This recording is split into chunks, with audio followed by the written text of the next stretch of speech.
Welcome to the BioWin Expert Talk Podcast series. In this podcast, we will leave the floor to experts in the industry on specific relevant topics. Today we have Pierre Dumoulin, Grants and Incentives Manager at PwC, with us to talk about financing your ambitions.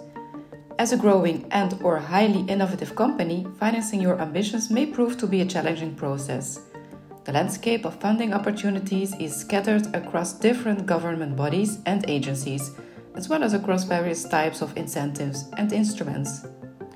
During the PwC podcast series, you will be guided through the broad spectrum of relevant grants, incentives, and other financing solutions, both at the Belgian and European level, including the EIB financial instruments to finance your ambitions. Looking at cash grants, opportunities lay in projects focusing in innovation, R&D, investments, and also in training. Now, before starting a funding application, it is important to look at some relevant elements that define what funding opportunities are available. Now, you see, we are a small country within Europe, and I see it on my slide. Belgium is also quite small, but the relevant elements, especially also in Belgium, but in general, are listed here. Basically, the first one is, will you collaborate within this project? Will you set up partnerships? With whom will you set up those partnerships? Will it be purely, for example, Belgian partnerships, European, further than European, for example? That's the first step to think about. Second step is to think about the financial aspects. What level of funding is required for you to be able to carry out this project successfully? The third one is then, of course, what is expected from you as an applicant in terms of compliance. Are you okay in terms of state aid or specific rules that are set out by the specific funding agency that I need to take care of? Those are elements to consider. Another one, of course, is the scale of impact and the market opportunity. That's more on a project level. You need to be able to assure that you have a clear answer on what the scale and the market opportunity of your project are before looking into either European or Belgian cash grants.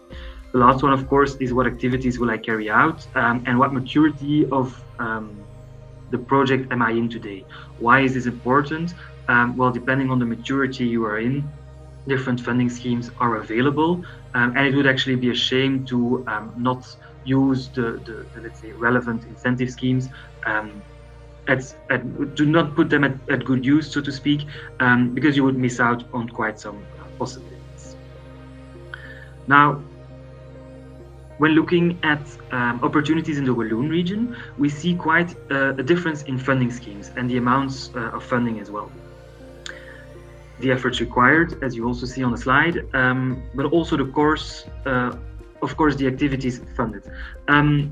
We see that the TRL levels, as well as the technology readiness levels, are a key indicator of what incentives are available at what stage of your project or at what stage of your, let's say, research and development trajectory. You can see that the funding for low TRL levels, so very, let's say, critical projects or projects requiring a lot of research or a lot of development, are higher. You see, for example, on the first one, 70 to 80%, it's indicative, of course, amount of funding on industrial research. Why is it higher? Well, because there is more risk in those activities, or let's say it's believed that there would be more risk. What we also see is that the efforts to obtain the grant is lower with local grants, so above the line, the Walloon grants, than with, for example, European grants. One of the main reasons is the way the funding project calls are, let's say, structured.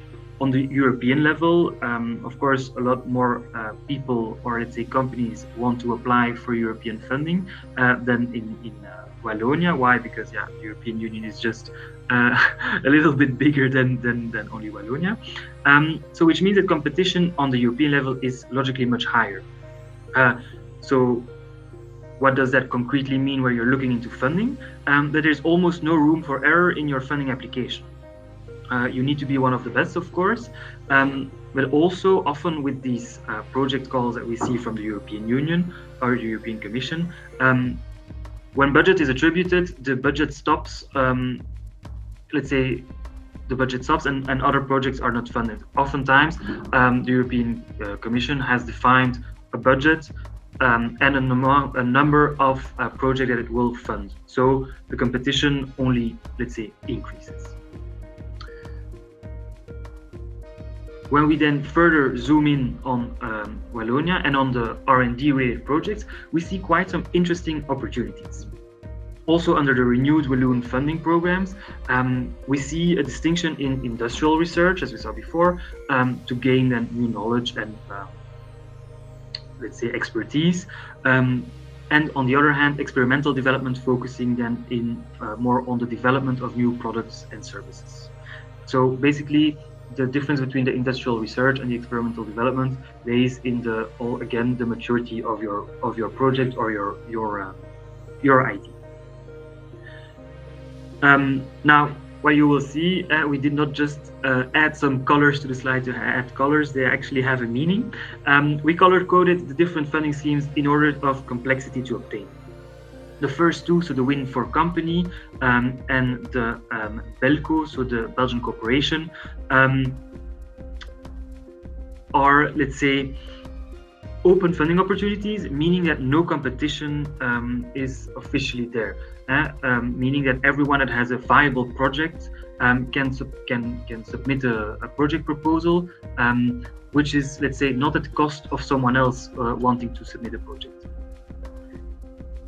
The three other ones, so the Euranets, the Eureka, Eurostars, and the Pôle Compétitivité from Wallonia, are, let's say, coordinated on a local level, but for the Euranet and Eureka, stemming from EU funding, are competitive calls with a closed envelope in terms of budget and also more stringent requirements in terms of collaboration and international reach of your project. Of course, what you'll see is that, for example, the Pôle Compétitivité are very interesting in terms of available budgets. And there actually you can also immediately see a correlation between the budget you can obtain for your funding project and the complexity to apply for it. It's a bit, the more money you can obtain, the more difficult it will. Don't quote me on that because that's not always necessarily the case, but that's a general rule that you could highlight. So this is what concerns Wallonia.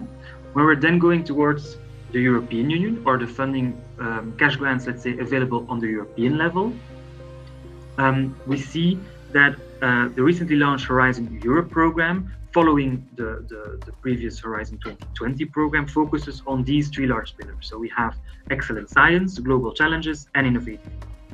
The main opportunities for companies performing research activities lay in the second pillar, so the global challenges and European industrial competitiveness. Where the different, let's say, clusters, so health, culture, civil society, security, digital, climate, food, are, let's say, installed to build targeted technological and industrial capacity within Europe. Now, for the audience that we have today with the BioWin Day, we're, I think, first of all, looking into the health and I would say the food bioeconomy, but also digital elements that are quite interesting for our companies, let's say, of our sector. And how does that work? Well, basically, companies can apply, let's say the European Commission opens and closes specific project calls every few months with specifically targeted topics.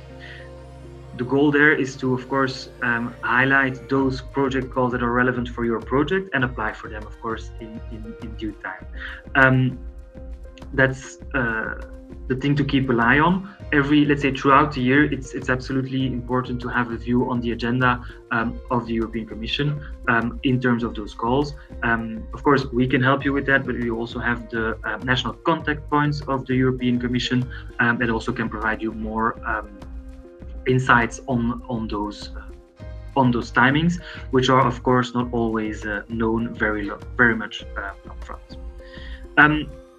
On the bottom left side on the slide, you see 4 points. It's not that I just lost some points there, but very important to mention is that when we look at European funding, the general principle is that we're talking about large-scale projects with collaboration,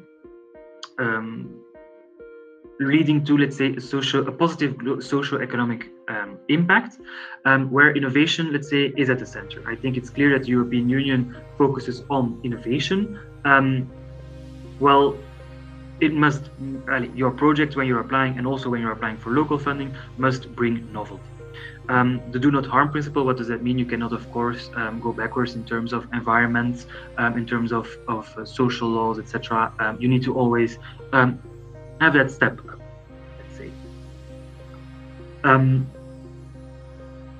So this is for European funding, very important also. When we're looking at European funding, we're looking at, especially in the second cluster, so the Global Challenges cluster, at large-scale projects. What do we mean there?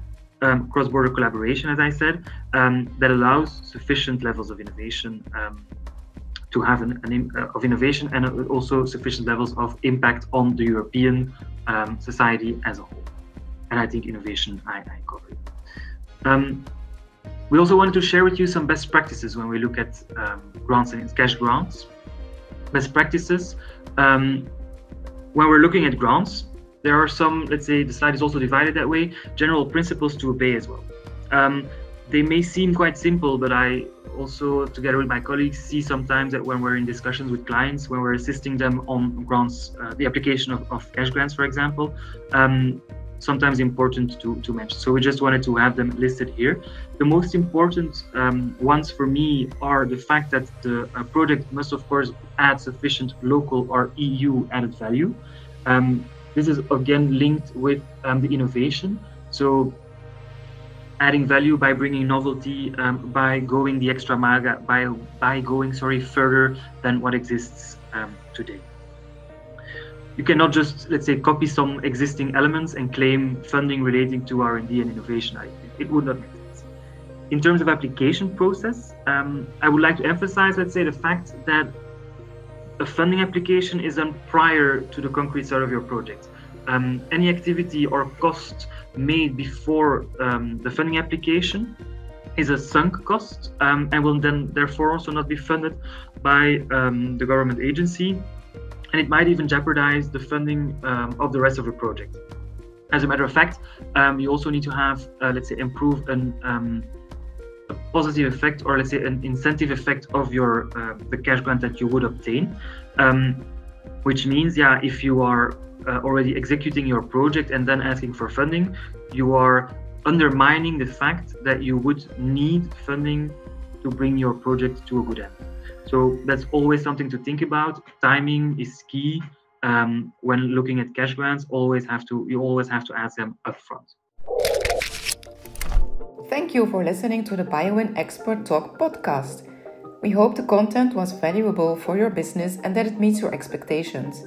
Do not hesitate to contact the BioWin team if you have any further questions or if you need more information on a certain topic.